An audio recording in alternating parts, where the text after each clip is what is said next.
Hello guys, this is Bhushan Gaikwad. Again आप सभी का स्वागत है इस नए वीडियो लेक्चर में। और दोस्तों, इस वीडियो लेक्चर में हम डिस्कस करने वाले हैं डायनसेफेलॉन को। डायनसेफेलॉन हमारे फोर ब्रेन का लास्ट पार्ट है, ठीक है। जैसे कि आपको पता है, हम अभी जो टॉपिक डिस्कस कर रहे हैं वो है ह्यूमन ब्रेन। और ह्यूमन ब्रेन तीन पार्ट में डिवाइड होता है, fore brain, mid brain and hind brain, ठीक है। जिसमें से फोर ब्रेन, जिसको प्रोजेंसेफेलॉन भी बोलते हैं, ये फोर ब्रेन आगे अगेन तीन टाइप्स में डिवाइड होता है, मतलब तीन टाइप से इसका स्ट्रक्चर बनता है फोर ब्रेन का। तो पहला उसमें हमने देखा था ऑल्फैक्टरी लोब, दूसरा हमने देखा था सेरेब्रम, और तीसरा अब हम डिस्कस करेंगे डायनसेफेलॉन। तो अभी तक ऑल्फैक्टरी लोब और सेरेब्रम, इनका स्ट्रक्चर और फंक्शन दोनों ही हमने डिस्कस कर लिया है। Now we will discuss about the diencephalon. So diencephalon को हम देखते हैं तो ये जो स्ट्रक्चर होता है, ये तीन स्ट्रक्चर से बनता है अगेन, ठीक है। Epithalamus, thalamus and hypothalamus. तो हमारे ब्रेन में ये जो पार्ट आप देख रहे होंगे, this portion is called as, that is this portion is called as diencephalon, ठीक है। सो डायनसेफेलॉन तीन पार्ट से बनता है, एपिथैलेमस, थैलेमस एंड हाइपोथैलेमस।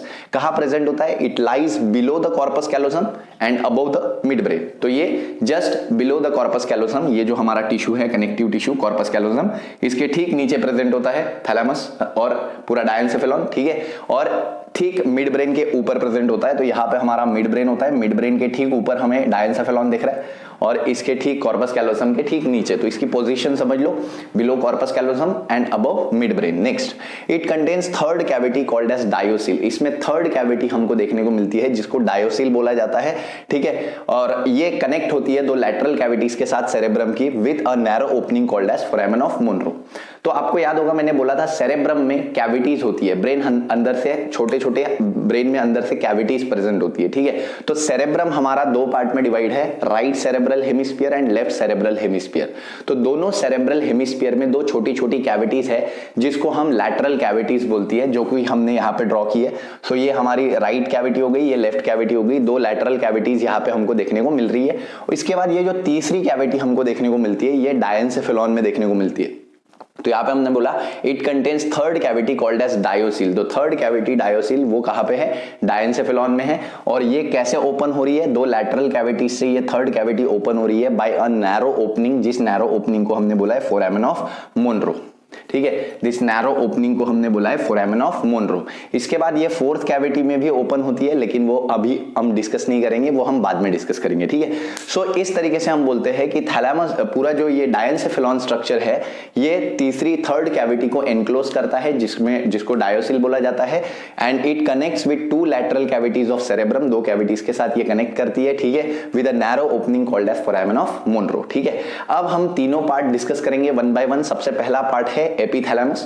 तो थैलेमस के ठीक ऊपर, एपी का मतलब ही होता है ऊपर, अबव, ठीक है। सो थैलेमस के ऊपर वाला जो ये हिस्सा है, द रेड एरिया, ठीक है, जो मैंने रेड कलर से ड्रॉ किया है, that is called as epithalamus. और एपिथैलेमस एंटेरियरली फोल्ड हो जाता है, एंटेरियरली आगे के हिस्से में आके वो फोल्ड हो जाता है। And this structure is called as now choroid plexus. So epithalamus ही आगे जाके कोरोइड प्लेक्सस में भी फॉर्म होता है, ठीक है। और कोरोइड प्लेक्सस ये वो स्ट्रक्चर होता है जो सेरेब्रोस्पाइनल फ्लूइड बनाता है। आपको याद होगा, कोरोइड प्लेक्सस के एपेंडाइमल सेल से सेरेब्रोस्पाइनल फ्लूइड बनता है। ये हमने मेनिंजेस में या सेरेब्रोस्पाइनल फ्लूइड में पढ़ चुके हैं, ठीक है। तो बेसिकली ये कोरोइड प्लेक्सस जो है, ये सेरेब्रोस्पाइनल फ्लूइड बनाता है। और कोरोइड प्लेक्सस किससे बना है? On the anterior fold of the epithalamus. Epithalamus के एंटीरियर, आगे के हिस्से में जो फोल्ड हुआ है, उससे बना है कोरोइड प्लेक्सस, ठीक है। सो एपिथैलेमस एक नॉन नर्वस रूफ होता है डायनसेफेलॉन का। सबसे पहले तो डायनसेफेलॉन तीन चीजों से बना है, हमने बोला एपिथैलेमस, थैलेमस, हाइपोथैलेमस। तो एपिथैलेमस का एक रूफ है, वो रूफ यानी ऊपर वाले हिस्से में प्रेजेंट है, और नॉन नर्वस है, मतलब नर्वस टिश्यू या न्यूरॉन से नहीं बना है। हालांकि वो पाया मैटर से बना होता है। पाया मैटर जो हमने मेनिंजेस में सबसे इनर मोस्ट लेयर देखी थी, तो पाया मैटर से बना होता है। और उसका एंटीरियर पार्ट जो है आगे की तरफ फोल्ड होता है, जिसकी वजह से उसको कोरोइड प्लेक्सस बोलते हैं। और ये सेरेब्रोस्पाइनल फ्लूइड सिक्रीट करता है। तो fused with pia mater to form choroid plexus, ठीक है। तो हमने बोला ये नॉन नर्वस पार्ट है, मतलब न्यूरॉन से नहीं बना है। तो बेसिकली ये पाया मैटर से बना है, और ये आगे जाके एंटीरियर पार्ट में फ्यूज हो रहा है, फोल्ड हो रहा है, जिसकी वजह से ये कोरोइड प्लेक्सस फॉर्म कर रहा है। And it is secreting the CSF. Posteriorly it connects with the pineal gland. तो पीछे की तरफ आप देखो तो यहाँ पे हमको पीनियल ग्लैंड दिखाई दे रहा है, this blue coloured structure. So posteriorly ये जो पूरा एपिथैलेमस होता है, ये पीनियल ग्लैंड से कनेक्टेड होता है। पीनियल ग्लैंड को पहले हमारे बॉडी में वेस्टिगियल ग्लैंड बोला जाता था कि कोई काम नहीं है इसका, बट बाद में पता चला कि पीनियल ग्लैंड बहुत इंपॉर्टेंट हार्मोन सिक्रीट करता है, that is called as melatonin, जो हमारी बायोलॉजिकल क्लॉक को रेगुलेट करता है। हम कब सोते हैं, कब उठते हैं, ये जो हमारी बायोलॉजिकल क्लॉक होती है, स्लीपिंग हैबिट्स, ठीक है, उसको कंट्रोल करने का काम पीनियल ग्लैंड का होता है। ठीक है, तो ये बहुत इंपॉर्टेंट वर्क इसका है और ये पीनियल ग्लैंड से कनेक्टेड होता है पोस्टेरियरली। ठीक है, एपिथैलेमस। नेक्स्ट हम बात करते हैं थैलेमस। थैलेमस की अगर हम बात करते हैं तो मास of grey matter in the medulla. ठीक है, तो पूरे मेड्यूला रीजन में हमको पता है आउटर रीजन कॉर्टेक्स का जो होता है वो ग्रे मैटर का बना होता है और इनर लेयर जो होता है, इनर रीजन, वो मेड्यूला से बना होता है। तो मेड्यूलरी पार्ट में जो व्हाइट मैटर से बना है पूरा, उसमें ग्रे कलर का धब्बा, ग्रे कलर का पूरा मास होता है। ठीक है, स्ट्रक्चर होता है। दैट ग्रे कलर का mass structure is called as thalamus. तो थैलेमस क्या है? Mass of grey matter inside the medulla. Medulla is a complete white part और व्हाइट पार्ट के अंदर पूरा का पूरा ग्रे कलर का जो मास भरा पड़ा है, दैट इज थैलेमस। ठीक है, the lateral thick walls of thalamus is called as thalami. तो थैलेमस के जो लैटरल वॉल्स होते हैं, ये थैलेमस है मान लो, तो थैलेमस के आजू बाजू के जो भी वॉल्स है उनको थैलेमी बोला जाता है और वो काफी थिक होते हैं और ये थैलेमी एक दूसरे से जुड़े हुए होते हैं अंदर से। ठीक है, बाय द हैबेनकुलर कमीशर्स। ठीक है, सो नेक्स्ट हम बात करते हैं हैबेनकुलर कमीशर कनेक्ट्स टू थैलेमी। तो दोनों जो थैलेमीज होती है, लेफ्ट एंड द राइट थैलेमी, जो वॉल्स होती है थैलेमस के, वो एक दूसरे से कनेक्टेड होती है बाय कमीशर्स, कनेक्टिंग न्यूरॉन्स। ठीक है, कनेक्टिंग नर्व फाइबर्स। तो इस तरीके से ये कमीशर्स, हैबेनकुलर कमीशर्स से ये थैलेमीज जो है एक दूसरे से कनेक्टेड होती है। नेक्स्ट हम बात करते हैं thalami has a reticular activating system. RAS का फुल फॉर्म है रेटिकुलर एक्टिवेटिंग सिस्टम होता है थैलेमस के पास। ठीक है, that interconnects all parts of the brain. तो ये जो रेटिकुलर एक्टिवेटिंग सिस्टम होता है वो ब्रेन के सारे पार्ट को एक दूसरे के साथ इंटरकनेक्ट करने का काम करता है, बहुत इंपॉर्टेंट रोल प्ले करता है। और इसी वजह से, क्योंकि ये ब्रेन के सारे पार्ट को कनेक्ट कर रहा है, इसी वजह से it act as a relay centre of the brain. ठीक है, तो ये हमारे ब्रेन का एक रिले सेंटर की तरह एक्ट करता है, जिसको हम गेट कीपर भी बोल सकते हैं। जो भी इंफॉर्मेशन होगी, सारी इंफॉर्मेशन पहले किसके थ्रू पास होगी?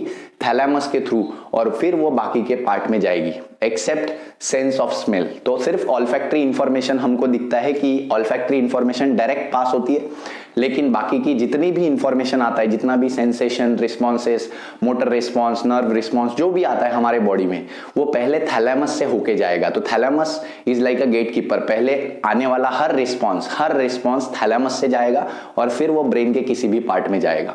ठीक है, तो थैलेमस क्या कर रहा है? एक तरीके से फिल्टर करने का काम कर रहा है इंफॉर्मेशन को। जो काम की इंफॉर्मेशन है वो ब्रेन तक भेज रहा है और जो बिना काम की इंफॉर्मेशन है वो ब्रेन तक नहीं भेज रहा। फॉर एग्जाम्पल, जैसे कि आप अभी मेरा लेक्चर सुन रहे हो, मुझे आपको मेरी आवाज क्लियर आ रही है, समझ में आ रही है, लेकिन इसी के साथ आपके आजू बाजू में और भी बहुत सारी आवाजें चल रही होगी, बट वो आपका ब्रेन जो है उसको डिलीट कर दे रहा है। किसके कारण? थैलेमस के कारण। ये सारी आवाजें थैलेमस से होके आपके ब्रेन तक गुजर रही है, बट उसमें से जो इंपॉर्टेंट इंफॉर्मेशन है उसी को ब्रेन एनालाइज कर रहा है, जो इंपॉर्टेंट नहीं है, जो बिना काम किए, उसको डिलीट कर दे रहा है, उसको इतना ज्यादा महत्व नहीं दे रहा। तो ये काम कौन कर रहा है? थैलेमस। तो thalamus acting as a relay centre, सारी इंफॉर्मेशन यही से जाती है पास आउट होके, और जो काम की होती है वही आगे पास होती है, जो विदाउट वर्क होती है, उतना इंपॉर्टेंट नहीं होती, उसको वो फिल्टर कर देता है। तो it is acting as a relay centre. ठीक है, नेक्स्ट थैलेमस की हमने बात कर ली। नेक्स्ट हम बात करेंगे हाइपोथैलेमस की। हाइपोथैलेमस ये बहुत इंपॉर्टेंट स्ट्रक्चर है, इसको हम बोलते हैं hypothalamus is a link between nervous and endocrine system. तो हाइपोथैलेमस जो है हमारे नर्वस सिस्टम का और हमारे एंडोक्राइन सिस्टम का एक लिंक होता है। ठीक है, अब एंडोक्राइन सिस्टम क्या है? एंडोक्राइन सिस्टम ये ऐसा सिस्टम है जहां से कुछ हॉर्मोन्स रिलीज होते हैं, कुछ केमिकल्स रिलीज होते हैं, और ये केमिकल डायरेक्टली ब्लड में रिलीज होते हैं। ठीक है, तो हमारे बॉडी में दो टाइप के ग्लैंड होते हैं, endocrine gland and exocrine gland.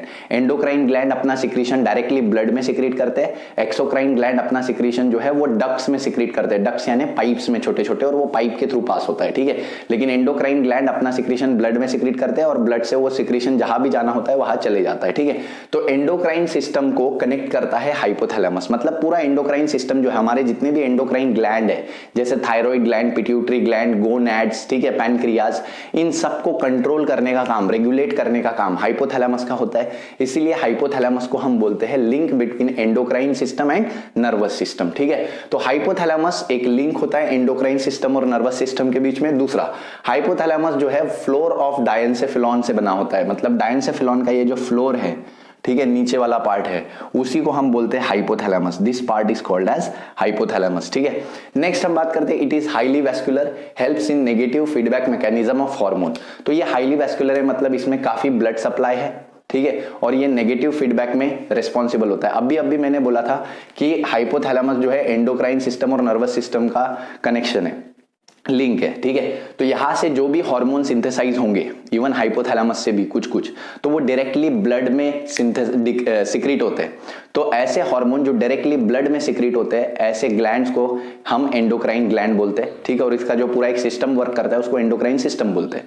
इसीलिए हाइपोथैलेमस में हाई ब्लड सप्लाई होता है, ताकि हार्मोन जो भी रिलीज हो हाइपोथैलेमस से या पिट्यूटरी ग्लैंड से, ये नीचे पिट्यूटरी ग्लैंड हमको दिखता है, सो वो डायरेक्टली ब्लड में चले जाए, ठीक है। इसी वजह से हाइपोथैलेमस में हाई ब्लड वेस्कुलर सप्लाई होता है, ब्लड सप्लाई होता है, ठीक है, और ये नेगेटिव फीडबैक मैकेनिज्म में हेल्प करता है। अब नेगेटिव फीडबैक मैकेनिज्म क्या होता है, इसको डिटेल में हम जानेंगे जब हम डिटेल में पिट्यूटरी ग्लैंड के बारे में पढ़ेंगे, ठीक है, हार्मोन्स के वर्किंग के बारे में पढ़ेंगे। तो बेसिकली अभी के लिए इतना याद रख सकते हैं आप कि ये नेगेटिव फीडबैक मैकेनिज्म जो है, हार्मोन जब कोई हार्मोन का लेवल बढ़ जाता है तो उस हार्मोन के लेवल को कम करने के लिए ये नेगेटिव फीडबैक मैकेनिज्म यूज होता है। जैसे हमारे बॉडी में मान लो थायराइड ग्लैंड ने थायरॉक्सिन का अमाउंट बहुत ज्यादा कर दिया, तो थायरॉक्सिन के अमाउंट को कम करने के लिए नेगेटिव फीडबैक मैकेनिज्म यूज होगा, ठीक है। तो बेसिकली ये हाइपोथैलेमस जो है वो नेगेटिव फीडबैक मैकेनिज्म जो है वर्क करता है हार्मोन्स का, ठीक है। नेक्स्ट हम बोलते हैं, it contains hypothalamic nuclei in its white matter with neuro secretory cells which secrete neuro hormone oxytocin and vasopressin. तो हाइपोथैलेमस में हम देखते हैं कि कुछ न्यूरो सिक्रेटरी सेल्स होते हैं, ठीक है, हाइपोथैलेमिक न्यूक्लियाइज होती है, न्यूरो सिक्रेटरी सेल्स होते हैं। ये न्यूरो सिक्रेटरी सेल्स जो है वो ऑक्सीटोसिन और वैसोप्रेसिन हार्मोन सिक्रीट करते हैं, और क्योंकि ये हाइपोथैलेमस के पार्ट से सिक्रीट हो रहे हैं, यानी ब्रेन के पार्ट से सिक्रीट हो रहे हैं, इसीलिए इनको न्यूरो हार्मोन बोला जाता है, इसीलिए इनको बोला जाता है न्यूरो हार्मोन। ऑक्सीटोसिन का काम होता है, it is acting as a birth hormone. तो जब चाइल्ड का बर्थ हो रहा होता है उस टाइम पे जो हार्मोन वर्क करता है डिलीवरी पार्चुरेशन के टाइम पे, वो होता है ऑक्सीटोसिन, ठीक है। इसको हमने रिप्रोडक्शन चैप्टर में डिस्कस किया है। साथ ही में ये लैक्टेशन में भी हेल्प करता है, मिल्क प्रोडक्शन का जो प्रोसेस होता है आफ्टर बर्थ, ठीक है, आफ्टर पार्चुरेशन, उसमें भी ये हेल्प करता है। तो oxytocin is a birth hormone and lactation hormone, ठीक है। वैसोप्रेसिन हमारे बॉडी में वाटर के रीएब्जॉर्प्शन को कंट्रोल करता है। जब हमारे बॉडी में पानी की कमी होती है, ऐसे टाइम पे वैसोप्रेसिन सिक्रीट होता है और ज्यादा से ज्यादा पानी को बॉडी में रोक के रखता है, बॉडी के बाहर पानी कम जाने देता है, ठीक है। तो ये वैसोप्रेसिन खासकर ये किडनी में वर्क करता है, किडनी जहां पे यूरिन फॉर्मेशन होता है, तो यूरिन को कॉन्सेंट्रेटेड यूरिन वो फॉर्म करवाता है, यानी पानी ज्यादा यूरिन में पास आउट नहीं होने देता, ठीक है। तो जब भी पानी की किल्लत होती है बॉडी में, तो ये हार्मोन सिक्रेट होता है, पानी को बचाता है, ठीक है। फंक्शंस ऑफ हाइपोथैलेमस, अब हाइपोथैलेमस के क्या क्या फंक्शंस है वो हम डिस्कस करेंगे। सबसे पहले हाइपोथैलेमस मेंटेन्स होमियोस्टैसिस, होमियोस्टैसिस को ही बोला जाता है internal equilibrium of the body. Body का जो भी इंटरनल कांस्टेंट स्टेट है, ठीक है, बॉडी के बाहर भले एक ऐसा भी एनवायरनमेंट है, गर्म है, ठंडा है, बहुत एसिडिक है, बेसिक है, कैसा भी एनवायरनमेंट है, लेकिन बॉडी खुद को अंदर मेंटेन करने की कोशिश करती है, होमियोस्टैसिस को मेंटेन करने की कोशिश करती है। तो बॉडी का होमियोस्टैसिस मेंटेन रखने का काम, इंटरनल इक्विलिब्रियम मेंटेन रखने का काम किसका होता है? हाइपोथैलेमस का होता है। नेक्स्ट हम बात करते हैं इनवॉलेंट्री बिहेवियर। तो बॉडी के कुछ इनवॉलेंट्री बिहेवियर जैसे कि हार्ट रेट, जो हमारा दिल धड़क रहा है, ठीक है, इसके अलावा रेस्पिरेटरी रेट, ठीक है, इसके अलावा ब्लड प्रेशर, ठीक है, इसके अलावा सलाइवेशन, जो हम सलाइवा सिक्रीट होता है हमारे बॉडी में, ठीक है, ये सब कुछ कौन कंट्रोल करता है? हाइपोथैलेमस। इसके अलावा बॉडी टेम्परेचर, बॉडी टेम्परेचर के लिए हमारे हाइपोथैलेमस में एक स्पेशल रीजन होता है जिसको बोलते हैं थर्मोस्टेट, ठीक है। जब भी हमारा नॉर्मल बॉडी टेम्परेचर 37 डिग्री होता है, लेकिन जब भी हमें बुखार आता है तो ये बढ़ जाता है अराउंड 38-39 डिग्री, ठीक है, 104 फ़ारेनहाइट तक बढ़ जाता है। तो ये बढ़ाने का काम कौन कर रहा है? अगेन हाइपोथैलेमस, हाइपोथैलेमस का थर्मोस्टेट, ठीक है। इसके अलावा इलेक्ट्रोलाइट बैलेंस, हमारे बॉडी में जो सोडियम आयंस का, पोटेशियम आयंस का, क्लोराइड आयंस का, कैल्शियम आयंस का जो बैलेंस इंबैलेंस होता है उसको मेंटेन करने का काम भी किसका होता है? अगेन हाइपोथैलेमस, ठीक है। It also has a centre for, also ये किन किन चीजों को रेगुलेट करता है? It has a centre for hunger, तो जो हमें भूख लगती है वो अगेन सिग्नल कहां से आता है? हाइपोथैलेमस से आता है कि भाई बेटा भूख लगी है, खा लो, ठीक है। इसके अलावा थर्स्ट, प्यास हमें जो लगती है वो भी हाइपोथैलेमस में ही उसका सेंटर होता है। तो जब भी हमें प्यासा फील होता है वो रिस्पॉन्स जो है इनिशियली हाइपोथैलेमस से आया है, करेंटली आई एम फीलिंग प्यासा। नेक्स्ट स्लीप, तो हमारे नींद का भी सेंटर हाइपोथैलेमस में होता है, ठीक है। ये भी कहीं ना कहीं स्लीप को हाइपोथैलेमस कंट्रोल करता है। साथ ही में पीनियल ग्लैंड भी कंट्रोल करता है, भूलना मत। पीनियल ग्लैंड को भी हमने डिस्कस किया था कि इसमें मेलेटोनिन हार्मोन होता है जो कि स्लीप को कंट्रोल करता है, स्लीप पैटर्न को कंट्रोल करता है, ठीक है। नेक्स्ट हम बात करते हैं फटीग, जो थकान हो जाती है, ठीक है। अब इतना पढ़ाया, थकान हो गई है, तो थकान को भी कंट्रोल कौन कर रहा है? Again hypothalamus. Secretion bye glands of the stomach and intestine, तो जो भी स्टमक और इंटेस्टाइन के ग्लैंड्स होते हैं उनके सिक्रीशन को भी कौन रेगुलेट करता है? जैसे बाइल, गैस्ट्रिक फ्लूइड, ठीक है, ये सब गैस्ट्रिक जूस वगैरह, ये सब जो सिक्रीशन होता है स्टमक के ग्लैंड्स का, इसको भी कंट्रोल करता है कौन? That is again hypothalamus. इसके अलावा it also secretes neuro hormone that stimulates the pituitary gland, तो pituitary gland again endocrine gland का सबसे इंपॉर्टेंट पार्ट होता है और इसको भी स्टिमुलेट करने के लिए कुछ हार्मोन्स की जरूरत होती है। तो हाइपोथैलेमस कुछ हार्मोन सिक्रीट करता है और पिट्यूटरी ग्लैंड को स्टिमुलेट करता है। आगे पिट्यूटरी ग्लैंड अपने ट्रॉपिक हार्मोन रिलीज करता है जो कि बाकी ऑर्गन्स पे काम करते हैं।